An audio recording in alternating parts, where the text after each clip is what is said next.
With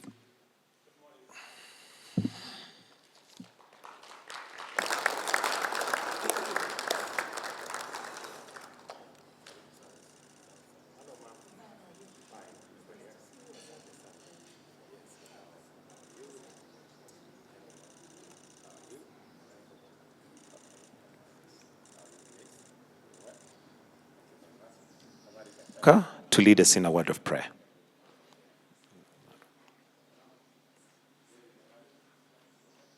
I thank the Lord God as we have gathered in this simple house of our nation, Kenya. We are not celebrating literary achievements, but also in honoring life of service to Kenya and its people by the author, Boss Madoka. Boss Madoka, author of a great, great book.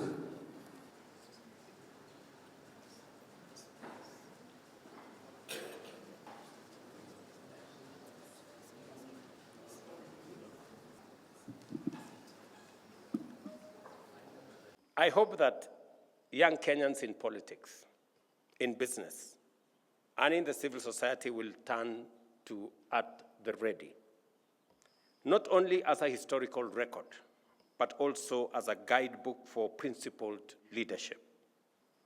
Through his story, Major Madoka teaches lessons that will last beyond his lifetime. Lessons about duty, perseverance, and the unshakable faith in the promise of Kenya. Let us thank him deeply for giving us more than a personal memoir.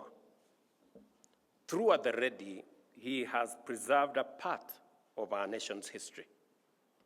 He has ensured that future generations will understand where we came from and the sacrifices that built the Kenya we hold dear today. Major Boss Madoka has truly lived up to the title of his memoir, At the Ready. Throughout his life, he has always been ready to serve, ready to lead, and ready to give of himself for his country and this nation. His story reminds us that patriotism is not about words.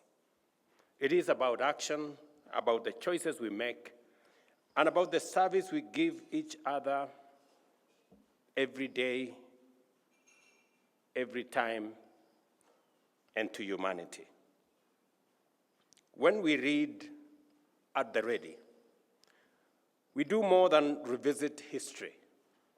We are invited to walk alongside Major Madoka through Kenya's journey, to see our country's story through the eyes of someone who stood right at the center of its making. It is not just a book of memories. It is a gift of wisdom and reflection, reminding us where we've come from and what truly matters.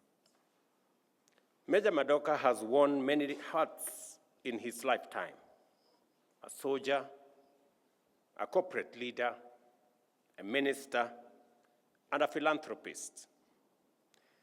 But through all these roles, one thing has never changed: his love for Kenya. His compassion has always pointed home, and in every duty he undertook, he carried the same values of service with honor, diligence, and humility. He reminds us that leadership is not about titles or positions. It is about purpose, integrity, and the difference we make in the lives of others. When I received a letter from Masden that he wanted me to participate in the launch of his book, it was not whether I should. The only problem I was grappling with was when. And I want to say I'm truly happy to be part of a small piece of what Marsden has achieved. And it's not always that a book is launched in Statehouse, but I made this exception for this great Kenyan leader.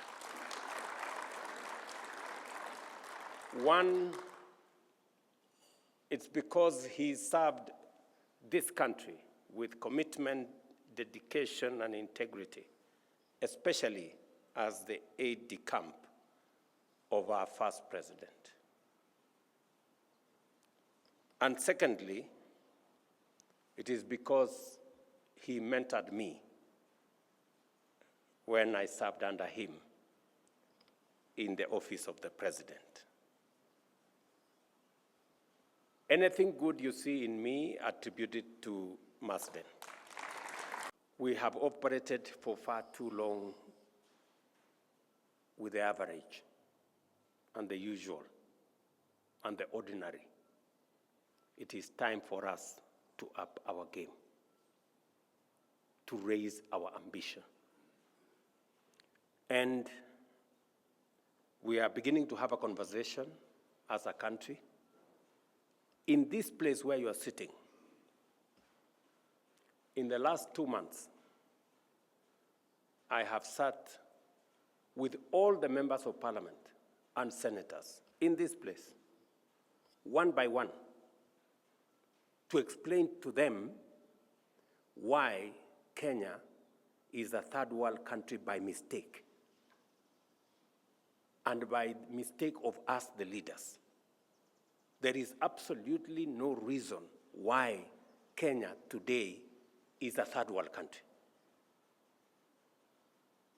It is us, the leaders, who are to answer. We are the people responsible for our country being a third world country today. Because, just imagine, I have had engagement with 2 heads of state who were similar to us 60 years ago, at a personal level. I asked the president of Singapore to come and see me. He came here in 2023. I have visited the president of South Korea 3 times in my presidency. Just because Singapore and South Korea were exactly like Kenya 60 years ago. Today, they are in the first world, we are in the third world. Singapore, for example, was exactly, and you have been following pictures, Singapore was exactly like Kibera, a slum, 60 years ago. Today in Singapore, 97% of their people are homeowners. In Kenya, 7 million people live in slums, and home ownership is limited to 40,000 mortgages every year. If you look at the GDP per capita of South Korea, in 1963, it was $79, exactly like Kenya. GDP per capita for Kenya in 1963 was $80. But today, South Korea is in the first world with a GDP per capita 20 times that of Kenya. In fact, they lend us the money, 80 billion shillings. South Korea lend us to do Concert City. Just imagine. The difference between us and them? Leadership. It's not money, it's not resources, it's not all those, it's just leadership. And that is why I've taken time over the last 2 months to speak to leaders, members of parliament, senators. I brought here governors, because we have an opportunity of a lifetime to get Kenya out of this third world place and make it a first world country in our lifetime. It will not take us so long. It will take us between 20 and 30 years, and Kenya will be a first world country if we do the right things. Today across Kenya, in every county, we are having a conversation about youth entrepreneurship.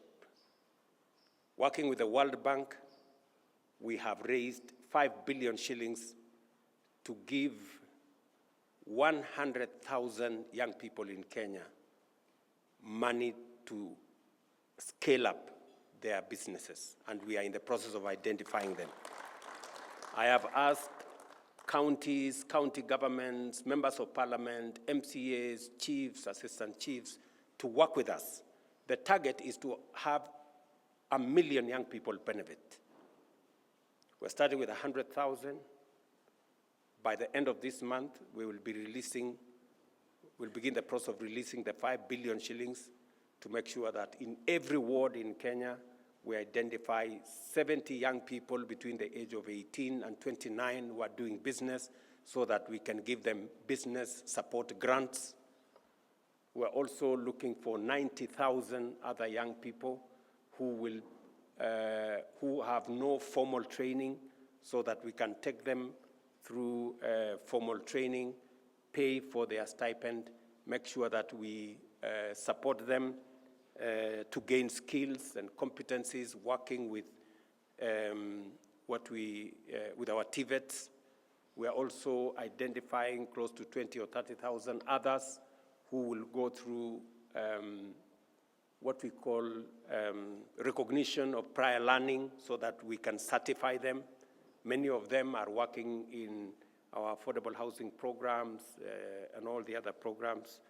And we want to identify another almost 700,000 young people to support them to be part of the AGBO process.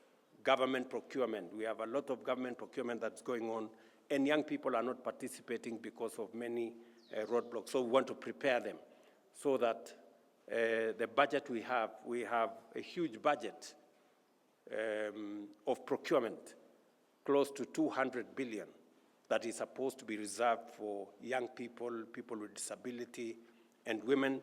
But that is not, we're not uptaking that. They're not participating, and we want to see how we can improve their skills. So that exercise is going on across Kenya today, and allow me, Marsden, to use this launch of yours to ask members of parliament, members of county assemblies, our Ngao officers from chiefs and assistants to participate with us as we focus on how to mainstream the participation of the young people in our nation, rally their energy, rally their talents into growing our country.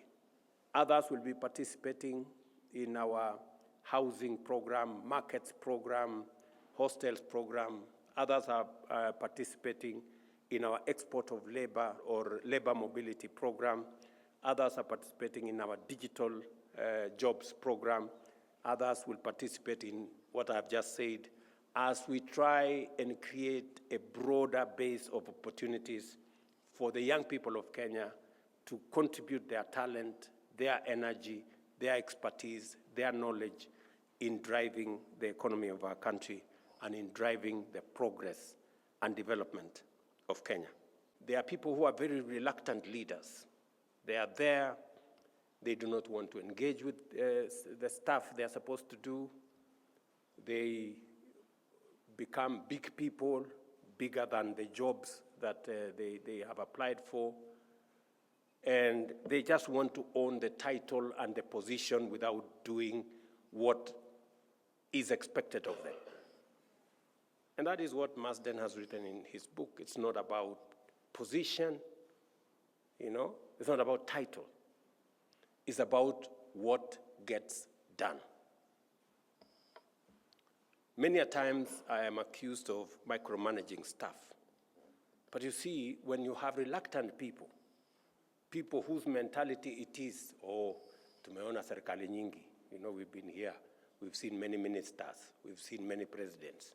Because it is the business as usual stuff.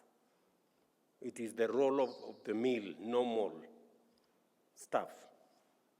And that is the reason why I have taken it upon myself in the last 3 years to raise the ambition of our country. For far too long, Marsden, we have worked with the usual. We have made peace with mediocrity. We have, our standard has been the average. And somebody wrote a book and said, the enemy of the average. It makes you think you are not too bad, but it limits your ambition to do anything better.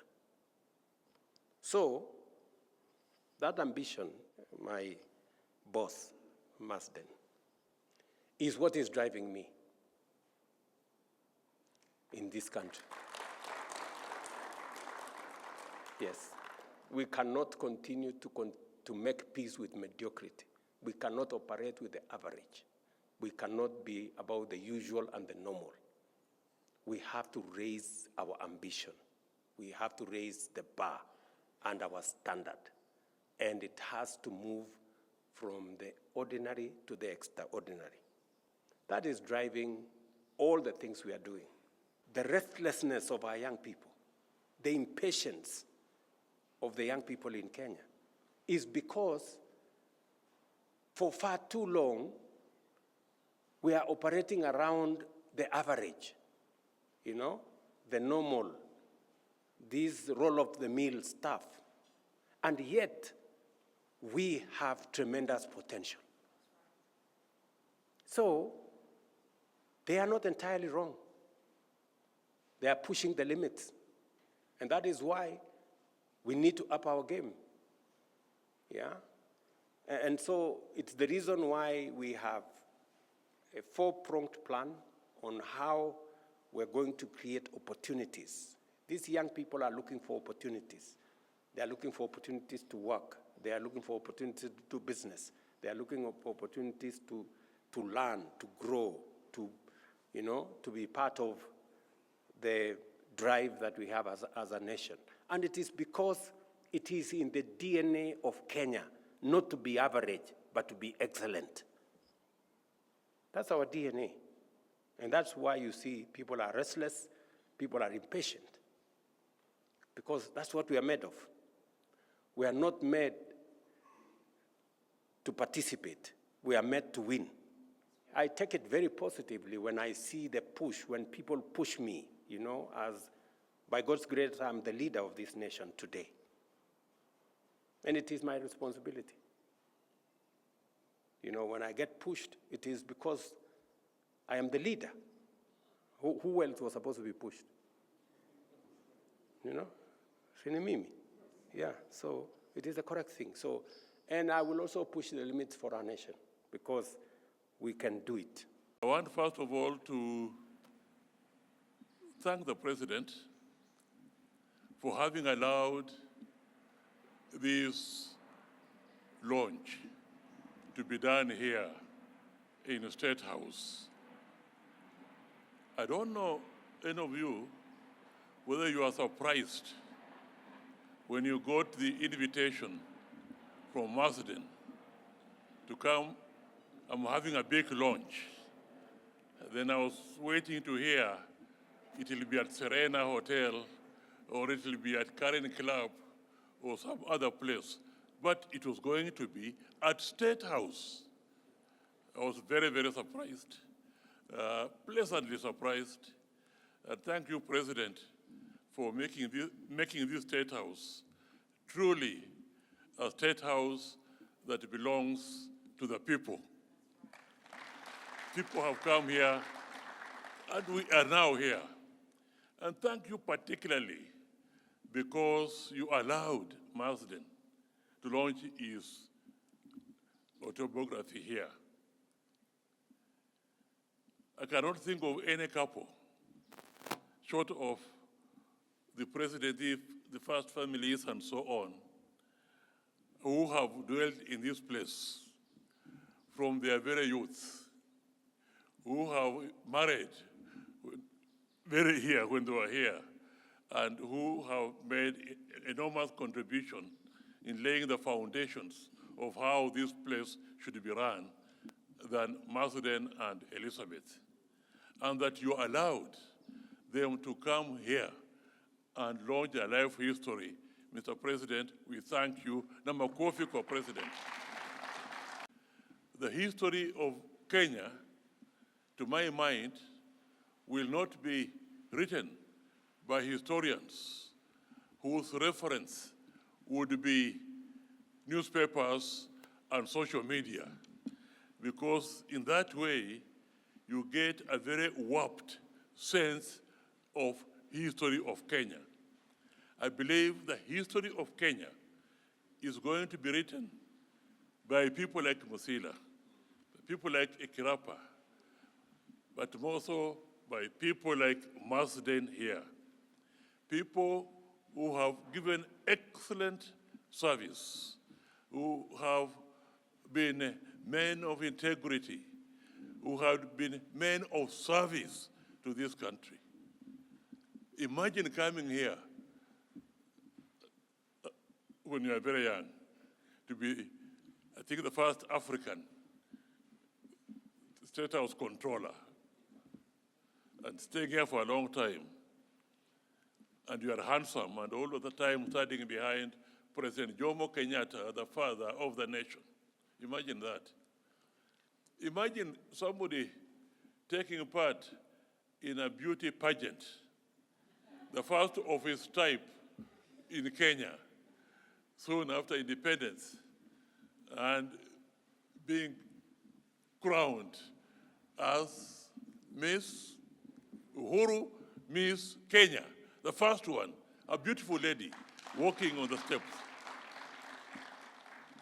And imagine the handsome man behind President Jomo Kenyatta. And imagine the lady who became Miss Kenya. Imagine them getting married in a wonderful wedding. I can tell you, your wedding inspired most of us. And we said, if we grow up, we would want to be like Marsden and Elizabeth in the way they bear themselves. So thank you so much. I was encouraging Mrs. Pratt here, my friend, you should also write a book, because you have something to say. You have something to say for Kenyans to read and benefit. But it is autobiographies such as this that out of them will now come a history of Kenya which is realistic and which is true to the facts, and which is not based on perceptions. It is based on reality.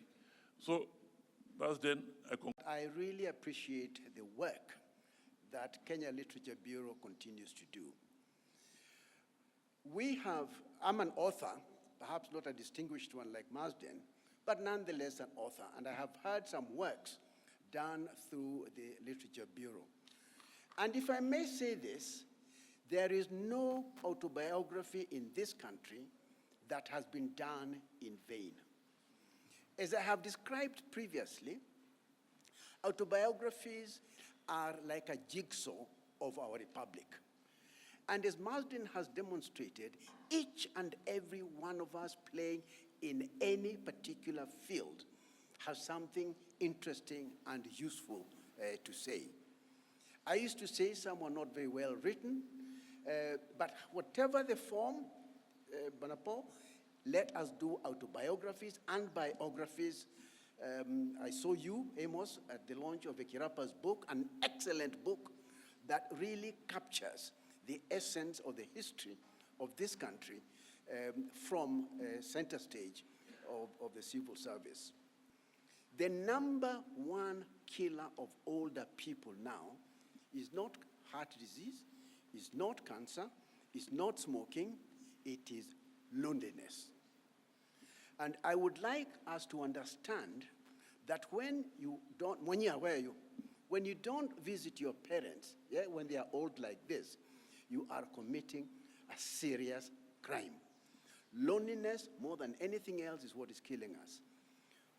Marsden, you have invested in friends all your life, and that is the reason that you don't walk alone anymore. Let us all work towards improving this country of ours. I believe it's a great country and there's a lot to be done. I don't envy your task, particularly now. Sasa mimi vile nilisema tulikuwa tunalalamika na wenzangu kwamba hawa vijana hawa watatuharibia. Sasa unaona vile mambo yalivyo. Sasa ujue ni njia gani utatumia kututuliza ili tufanye mambo yetu sawa sawa. Great for this nation. Mungu akubariki, uendeshe nchi hii vyema, na sisi sote tuunge President mkono.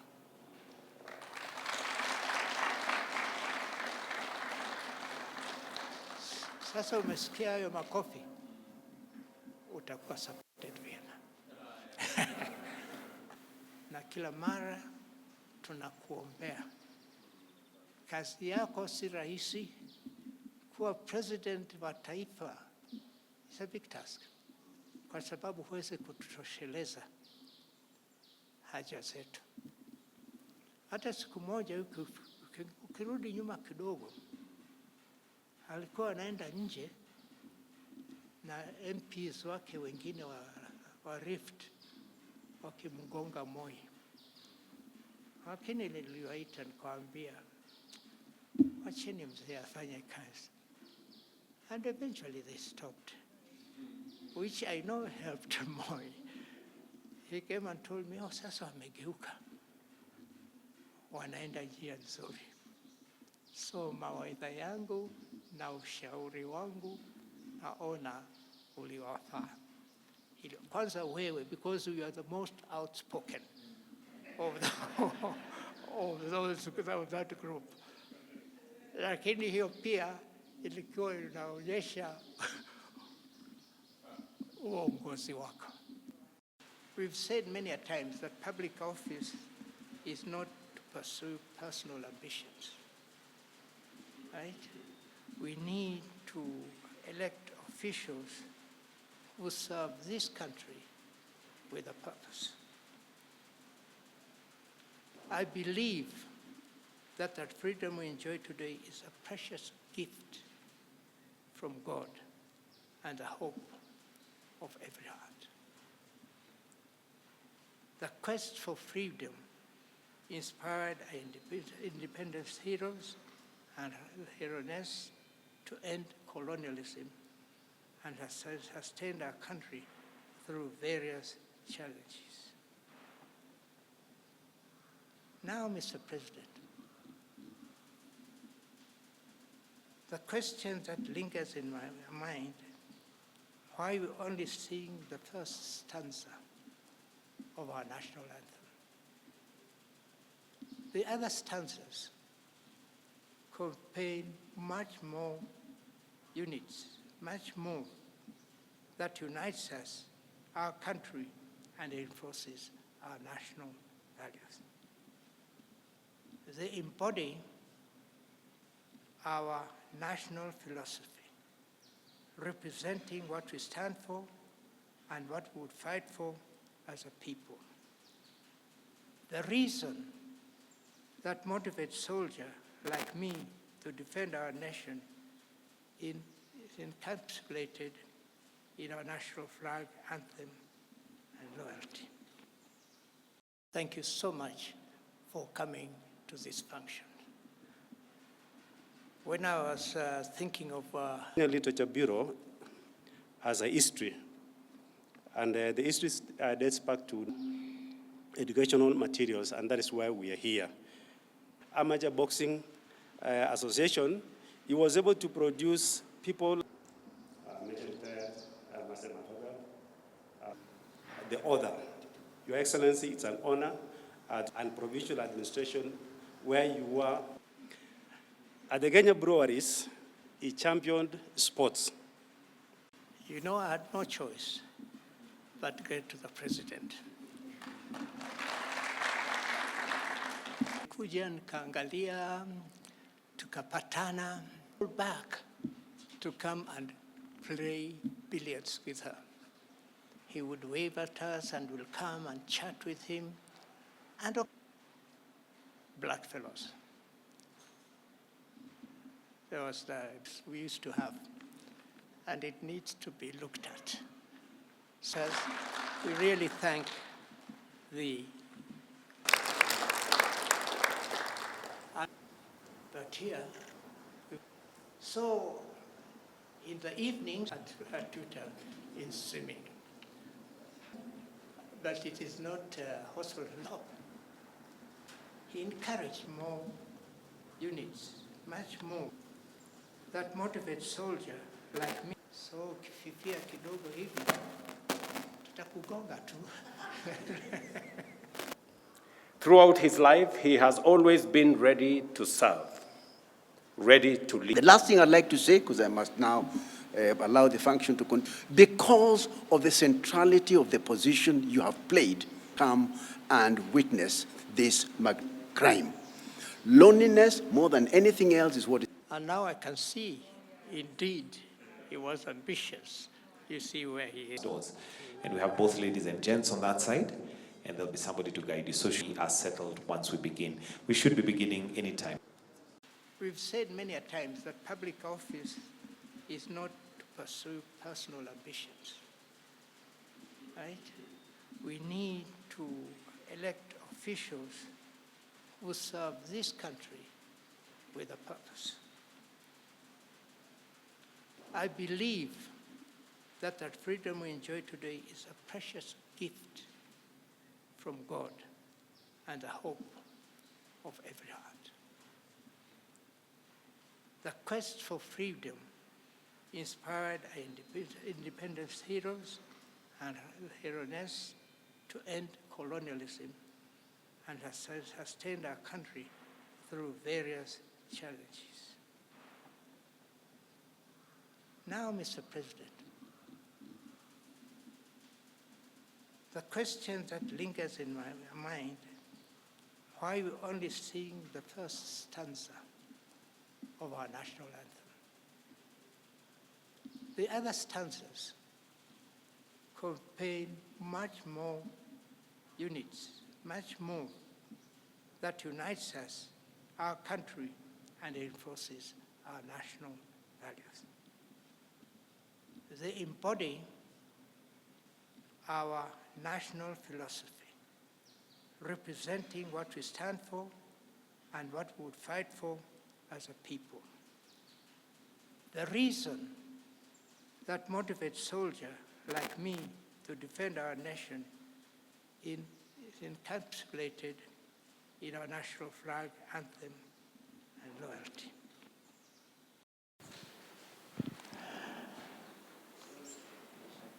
And a round of applause as he appends that signature. Wonderful, wonderful.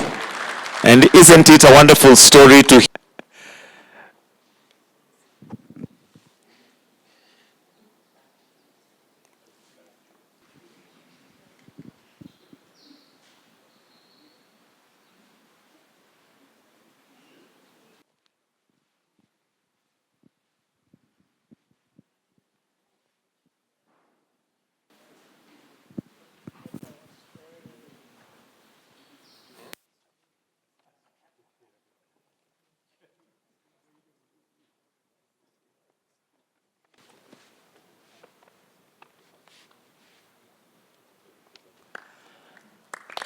Wonderful, wonderful. That's right there. Thank you, sir. So we now may